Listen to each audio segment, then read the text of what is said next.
Именно вокруг базового ассортимента потребительской корзины в последние дни возник ажиотаж по причине повышенного спроса, вызванного информацией об обнаружении случаев инфекции коронавируса на территории России. Махмуд Али Калиматов назвал ожидаемой и предсказуемой реакцию населения на подобные новости, но в то же время не видит причин для беспокойства.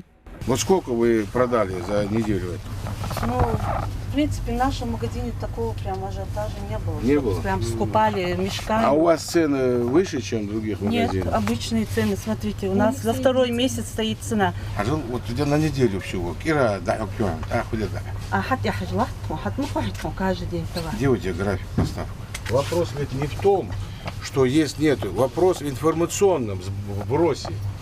Вот сейчас вот у нее день не будет, здесь еще не будет, а пусть завтра будет. Она не докажет это. Они скажут, все, потому что ажиотаж. Самое интересное, что у нас в России проблем нет, вообще не только в Ингушетии. Нету проблем. Ну все сносят. Во время осмотра руководитель региона пообщался с потребителями и продавцами магазинов, поинтересовался разницей стоимости одних и тех же товаров в течение последних 10 дней, а также графиком поставок, отметив, что наличие востребованной продукции будет для жителей республики гарантом отсутствия поводов для переживаний.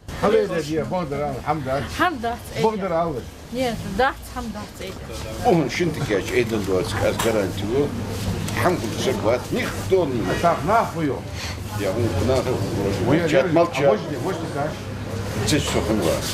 Я вот этими магазинами пользуюсь. Особое внимание глава Ингушетии также заострил на ассортименте представленной продукции и наличием на прилавках предложений от местных производителей, в частности от фермеров и ГУПов республики.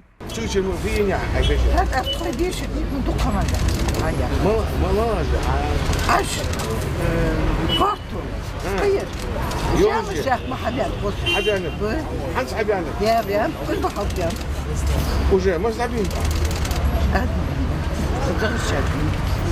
Накрывать 20. Мороз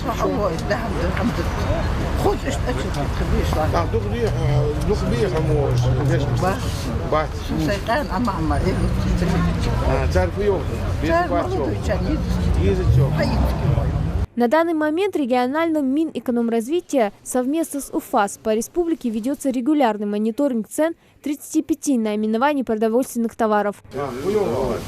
Цены поднимают? Вроде нет. Вот это я. О, нормально, У нас пока все нормально. Все нормально, да? Все пока. Жалобы есть по ценам? По ценам нет, конечно, пока нет. Мы держим свои цены. Продукты Товаром есть? валом. Склады обеспечены. Работаем как обычно. А что народ жалуется? Поводов для Цены подняли? Нет, не подняли. Ранее президент России Владимир Путин заверил, что ситуация с поставками товаров первой необходимости на прилавке магазинов надежная. Россиянам не требуется закупаться впрок продуктами, которые потом приходится выбрасывать.